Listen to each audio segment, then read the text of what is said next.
George Washington will yet prevail.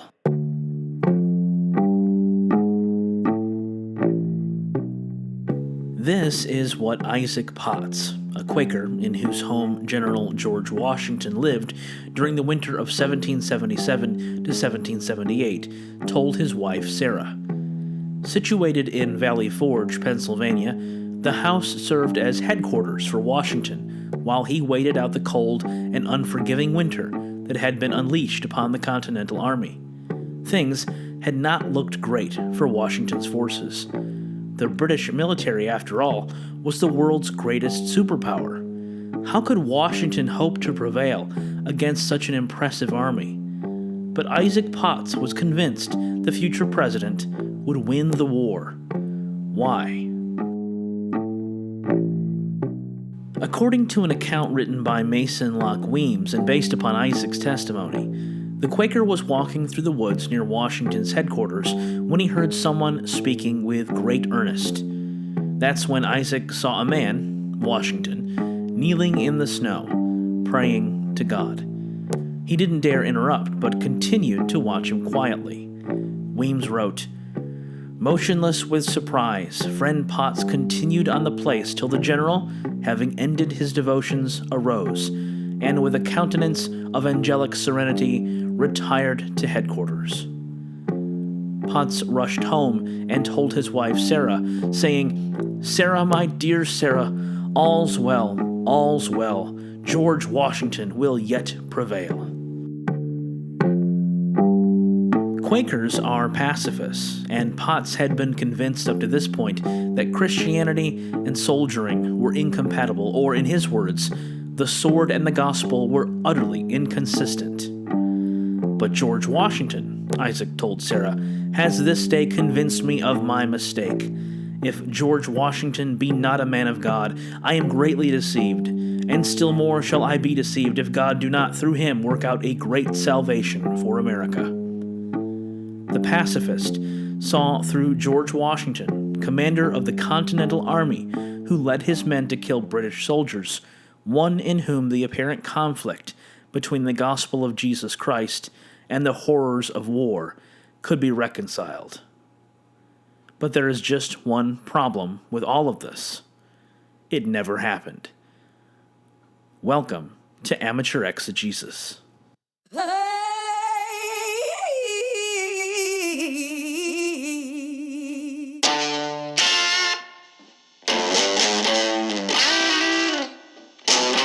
We have reached the end of this season of Amateur Exegesis, wherein we explored incongruities among the canonical Gospels and sought to explain why those incongruities exist.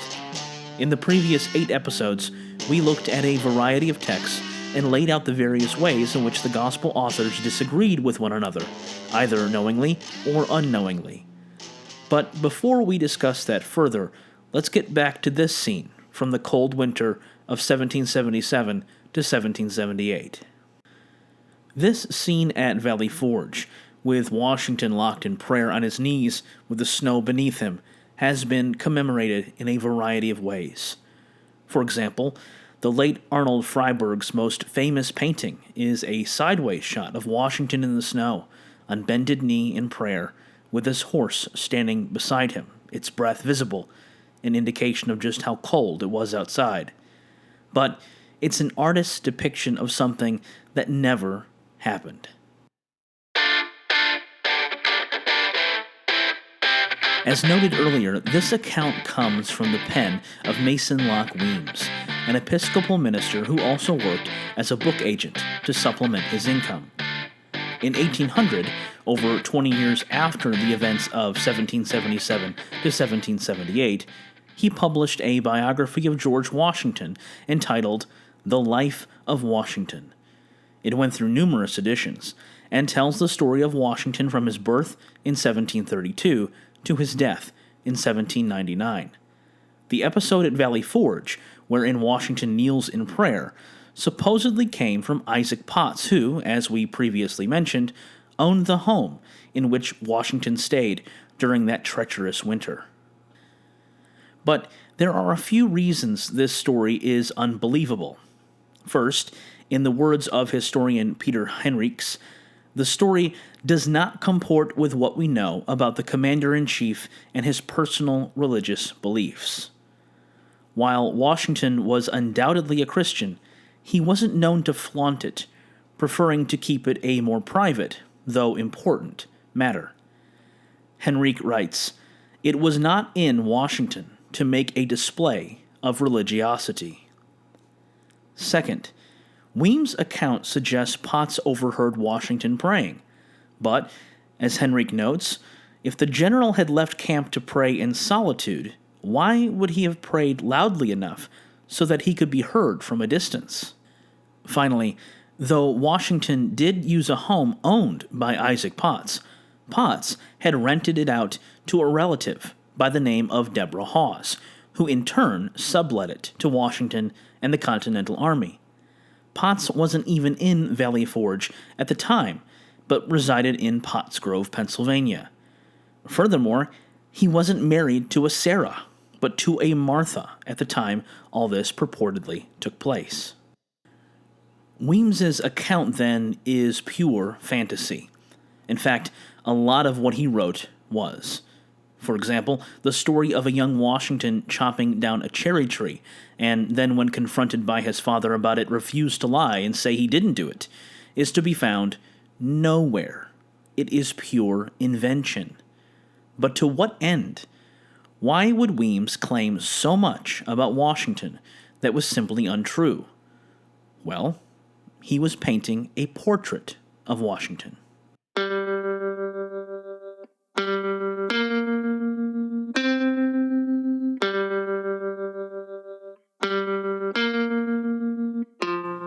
In the opening chapter of The Life of Washington, Weems writes, "It is not then in the glare of public, but in the shade of private life that we are to look for the man. Private life is always real life. Behind the curtain, where the eyes of the million are not upon him, and where a man can have no motive but inclination, no incitement but honest nature, there he will always be sure to act himself. Consequently, if he act greatly, he must be great indeed." By sharing these private moments, like that in Valley Forge, Weems hoped to show that Washington was indeed a great man, and one that should serve as a paradigm for others. And so, he crafts a narrative that includes a mixture of history and myth to portray Washington, in the words of Willard Stern Randall, as godlike. I think something similar is going on with the Gospels. For much of Christian history, the faithful have viewed the canonical Gospels as snapshots of Jesus' life and ministry. They were either written by eyewitnesses or based upon the testimony of eyewitnesses. Thus, the Gospels gave us accurate reports about Jesus. But there are considerable problems with this view, not the least of which is that there's no good evidence to suggest that any of the Gospels were written by eyewitnesses or based upon eyewitness testimony. The consensus among critical scholars is that the Gospels were written in the generations that followed the first followers of Jesus. Another view of the Gospels has been that they are more like abstract paintings. Their record, then, is so tainted by the perspective of their authors that they cannot give us any real glimpse into what Jesus actually did or taught. But this view, too, is rejected by critical scholars. It represents an extreme at the other end of the spectrum. A third view settles somewhere in the middle between the idea that the Gospels are snapshots and that they are abstract paintings. The Gospels are portraits. This acknowledges that they contain both history and myth, both truth and falsehood, in a bid to aid the communities for whom these Gospels were written.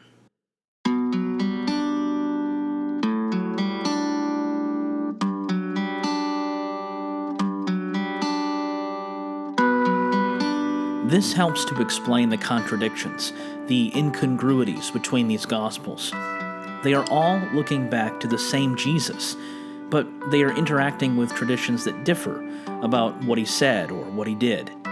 Mark, the earliest of the four, is shaping traditions he had inherited and molding them to fit his vision of Jesus as the apocalyptic prophet who heals the sick and casts out demons, who dies as a ransom for many. Matthew, having Mark as a source and being part of a largely Jewish community, shapes his narrative in a way that demonstrates Jesus' observance of the Torah and rewrites Mark's abrupt empty tomb narrative such that Jesus actually makes an appearance to show he is alive. Luke too uses Mark and, like Matthew, makes changes appropriate for his narrative, showing Jesus to be the sage of Nazareth, who dies the death of a noble man. And John, with his pre-existent Logos, presents a divine Jesus who has the authority to lay down his life and to raise it back up again. It is perhaps possible on some level to reconcile these gospel accounts so that they fit together into a single vision of the historical Jesus. But to do so, one must make certain sacrifices, almost always at the cost of taking each gospel author seriously on his own terms. As the late evangelical scholar Robert Gulish wrote, "The presence of four distinctive gospels demands that each be taken seriously with its own divinely inspired message. Harmonization that obliterates the distinctiveness of the four Gospels in the interest of reconstructing the life and teachings of Jesus can actually distort the plain meaning of the text. To read the four Gospels as an unscrambled diatessaron misses the genius of having four distinct Gospels." While I do not think the Gospels were divinely inspired, I do think that they were written in such a way that they should be read as individual texts before attempting to see how they relate to one another. And that is what this season of Amateur Exegesis has been about. We've asked, why do these accounts disagree in particular places? And we've sought answers to that end. In episodes 2 and 3, we explored Jesus' origin stories, all four of them, in Mark, John, Matthew, and Luke. In episodes 4 and 5, we examined the calling of the disciples, seeing how Luke and John have two very different versions than what we find in Mark and Matthew.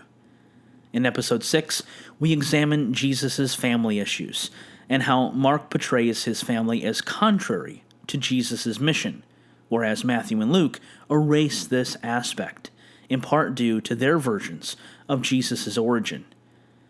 In episode 7, we looked at the stories in Mark and Matthew about the Pharisees' request for a sign and how in one, Jesus outright refuses by using an oath, and in the other, he only offers one sign, the sign of Jonah. In episode 8, we saw how Matthew used Mark's walking on the water story, but changed the ending so that it was no longer about unbelief, but about faith. In episode 9, we looked into a controversy narrative in which Jesus, per the Markan author, declared all foods to be clean. And then we saw that Matthew alters this scene and does not come to the same conclusion as Mark did. My hope in all of this is that you learned something about these texts. You may have disagreed with my take, but I hope you never found me irreverent. Though I'm an atheist, I have a deep love for these texts. First, because they are wholly human, quirky, and complicated. Second, because they are history. They reflect the beliefs that people had about Jesus' life and work. For these reasons, and more, the Gospels are worthy of our respect and attention. So we've come to the end of this season of Amateur Exegesis. In all, we've spent a couple of hours together, looking at the Gospels and trying to better understand them. I hope you've enjoyed it. I know I have.